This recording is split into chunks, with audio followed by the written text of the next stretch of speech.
we have all kinds of sacred questions inside of us. What's the meaning of our lives? What's the purpose of our lives? What about death? All these deep questions of meaning. And so it seems to me that every wisdom tradition that I know anything about, East and West, is in the first instance a way of knowing that invites us into understanding the unity of all things and learning about how to integrate ourselves more deeply into the unity that we are and the unity that's all around us, the oneness. And every wisdom tradition gives us practices that help that happen, that help us claim wholeness.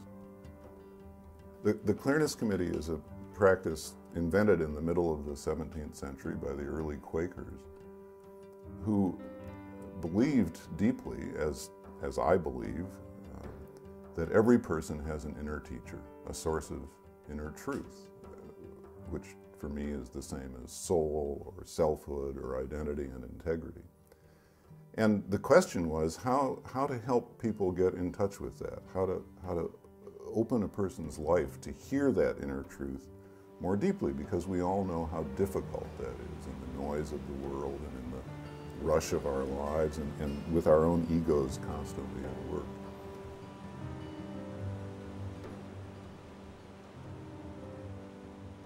A small group of people, 5 or 6 people, gather for 2 hours with a person who's got a question that he or she is wrestling with, an issue, a problem, a decision they're trying to make, a discernment they're trying to make. And for 2 full hours, those 5 or 6 caring, competent adults operate with a very simple rule. They cannot speak to that so-called focus person, the person with the issue, in any other way except to ask an honest, open question. It sounds simple, but if you imagine not only the length of time involved, 2 hours, but what's involved in asking honest, open questions, which turns out to be very challenging and very demanding. Have you thought about seeing a therapist is not an honest, open question? It represents the kind of question we like to ask, which is sort of, has built-in advice. We ask a question as if we had a question, when in fact we're trying to advise someone. And the purpose of this process is to lay all of our advice aside, all of our wisdom, all of our guidance, all of our thoughts about what this person ought to do, and to create a space that's to be occupied by that person and that person alone, to listen as closely as possible to his or her inner teacher, aided by questions that strip away whatever obstacles may lie between my ears and my truth. I feel a huge sense of responsibility about this. I always have and I always will. I feel fierce about it, because I'm the person who has said to several people, in this case including myself, we're going to create a space here in which your soul will be safe. I've offered that as a promissory note. And I take that very seriously. I've been around the human potential movement too long, and I've seen too many people wounded, even though safety was promised. They were invaded, exploited, manipulated. I do not want that to happen on my watch. Period. Amen. And so I want to put this in such a way that you get a little scared about your responsibility, because you should be.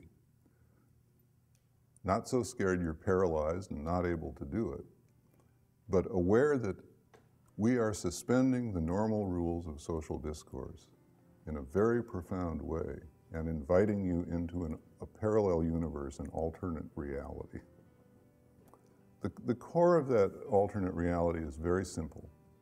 It is the conviction that this person has an inner teacher, has wisdom and truth within herself or himself, does not need, at this moment, in time, our wisdom, our inner teacher, our guidance, instead needs access to that voice within, which, as we all know, gets obscured and blocked by all kinds of things, external static, internal static.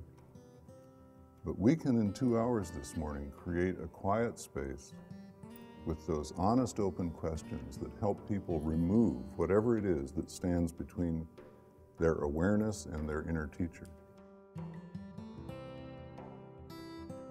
The Clearness Committee is, in a lot of ways, a microcosm of the whole circle of trust process.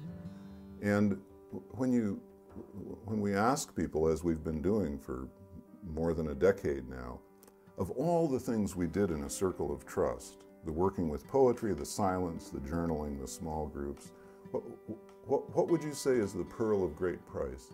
So many people say it was the Clearness Committee that brought this all home and that really was transformative.